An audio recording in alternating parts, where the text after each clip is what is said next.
네, 안녕하세요. 신경과 전문의 김희진입니다. 이번 시간에는 수면과 치매, 잠과 치매에 대해서 이야기를 나눠보도록 하겠습니다. 나이가 들면 잠이 없어진다고 대수롭지 않게 넘기는 분들도 있는데요. 노인 건강에 수면은 어떠한 영향을 미치게 될까요? 노인 인구의 약 50%가 수면 문제를 갖고 있다고 합니다.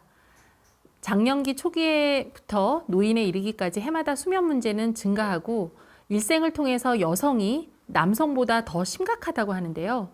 불면증은 노인에서 가장 흔한 수면 장애로 60세 이상의 약 40%는 잠이 들기 힘들다, 수면의 유지가 어렵다 이렇게 말씀을 하시고요. 20% 이상은 심각한 불면증을 겪고 있다고 합니다. 이외에도 수면 관련된 호흡 장애라든지 주기적 사지운동증, 하지불안 증후군 같은 1차적인 수면병은 나이가 들면서 증가한다고 알려져 있습니다. 수면 문제는 지역사회에 거주하는 노인들보다는 장기 요양시설에 있는 어르신들한테 더 심각하다고 하는데요. 그 이유 중에 하나는 시설을 입소를 하시게 되면 기본적으로 외부로 나가시지 못하면서 빛을 거의 못 보시게 됩니다.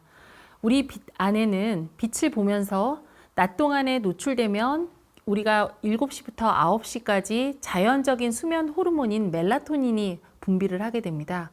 이 멜라토닌이 분비가 돼야 자연적으로 밤에 잠이 드는 그러한 수면 주기를 겪게 되는데, 사실 시설에 있는 여러 어르신들 같은 경우에는 이렇게 밖에 빛의 노출이 굉장히 줄어들게 되고 활동이 줄어들면서 결과적으로 낮과 밤이 바뀌는 수면 문제를 경험한다고 알려져 있습니다. 치매와 수면 장애는 그러면 어떠한 상관관계가 있을까요? 알츠하이머 병에서 수면 장애는 수면 주기에 변화가 오고 수면 중에 각성의 시간이나 횟수가 증가하는 증상을 보입니다. 이로 인해서 서파수면, 즉 아주 숙면하는 시간이나 렘수면, 즉 깨어있는 수면이 굉장히 감소하게 되면서 수면 과다를 호소하게 됩니다. 알츠하이머 병을 앓고 있는 환자의 33에서 53%에서 폐쇄 수면 무호흡증이 동반한다고 알려져 있고요.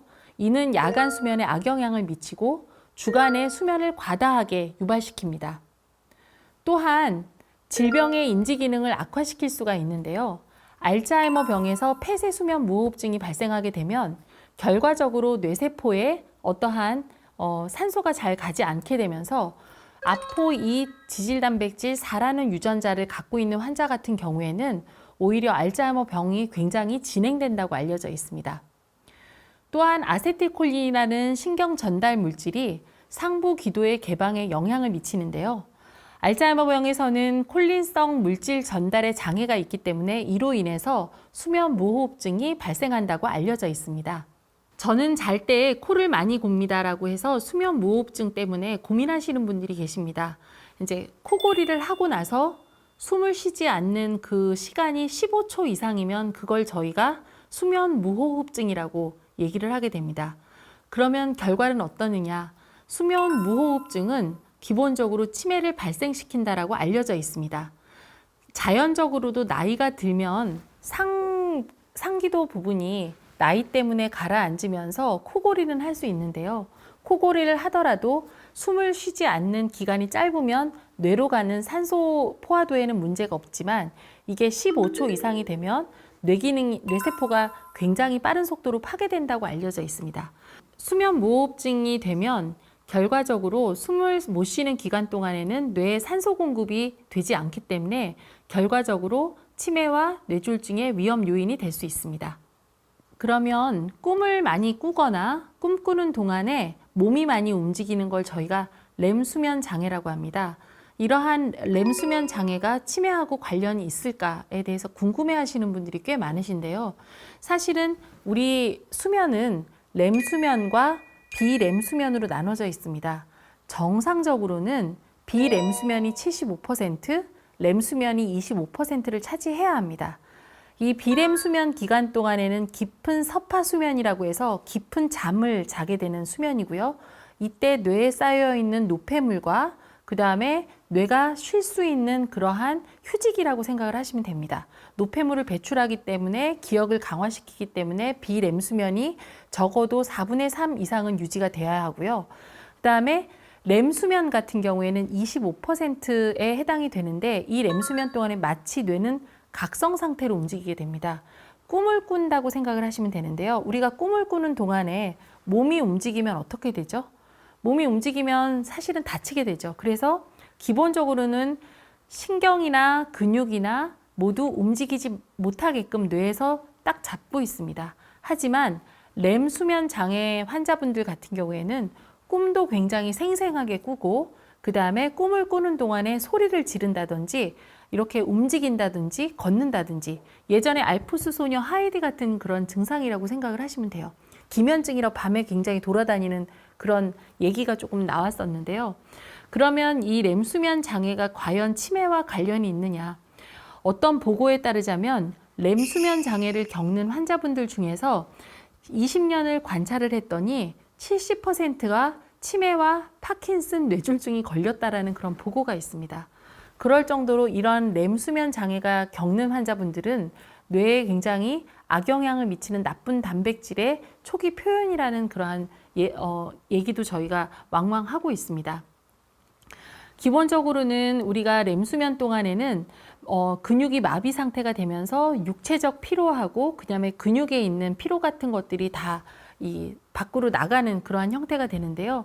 이 렘 수면 장애 동안에 환자분들이 굉장히 움직이게 되면 결과적으로 근육은 근육대로 쉴 수 없게 되고 뇌도 뇌대로 쉴 수 없게 되는 그런 상태가 되는 것입니다. 그래서 이러한 렘 수면 장애가 있는 환자분들 같은 경우에는 반드시 적극적으로 확인을 받고 왜 이러한 렘 수면 장애가 발생을 하는지에 대해서 원인 감별을 하게 됩니다. 그러면 그 원인을 통해서 저희가 적절한 치료를 하게 되면 환자분들이 자는 동안에 푹 자게 되면서 정상적인 수면 주기를 찾게 되면 그만큼 뇌가 건강하게 된다. 이렇게 설명드릴 수 있습니다.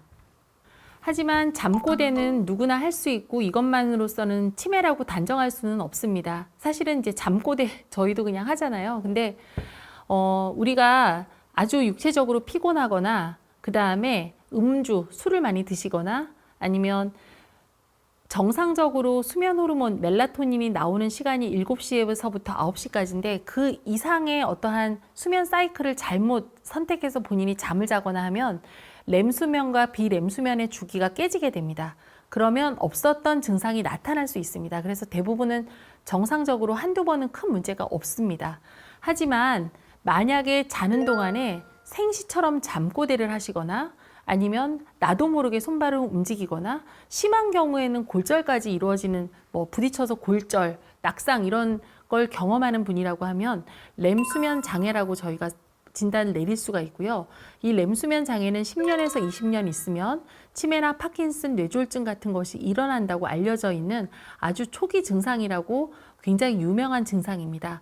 그렇기 때문에 반드시 수면 다원 검사라든지 아니면 수면을 전문으로 하시는 전문의 선생님한테 상담을 받아보시길 권유드립니다. 어느 정도로 심한 증상이 나타날 경우 렘 수면 장애를 의심하고 진단을 받아야 할지 알아보겠습니다. 화면에 체크사항을 띄워드릴 테니까요. 천천히 살펴보시고 해당되는 게 있으면 체크해 보십시오. 이 중에서 2개 이상 해당되면 진단이 필요합니다.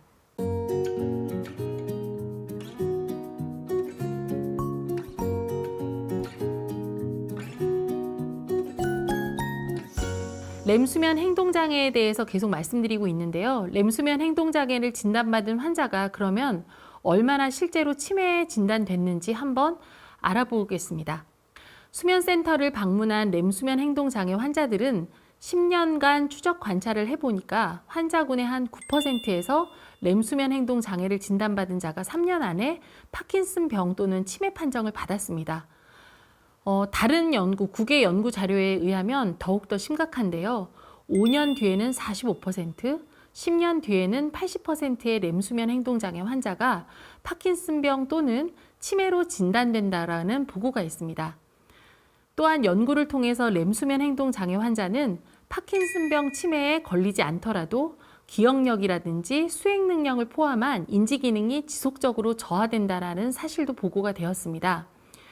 왜 그러냐 하면 렘 수면 행동 장애를 일으키는 그러한 단백질이 결과적으로 뇌의 퇴행성 질환과 관련이 있고 특히 코골이라든지 수면 무호흡증과 겹치게 되면 뇌에 산소가 부족해져서 뇌세포를 그만큼 빨리 파괴시키기 때문에 그렇다고 알려져 있습니다. 그러면 코골이나 렘수면 행동장애가 있다고 그러면 다 치매 걸리는 거 아니냐고 걱정들 많이 하실 건데요. 자, 이게 의심이 될 때 저희는 어떤 검사를 받게 되는지 설명드리도록 하겠습니다. 우리가 가장 중요한 것은 수면 다원 검사라는 게 있습니다. 이 수면 다원 검사는 수면 클리닉, 수면 전문 클리닉에서 하는 검사고 대학병원에서도 다 실시하고 있는데요.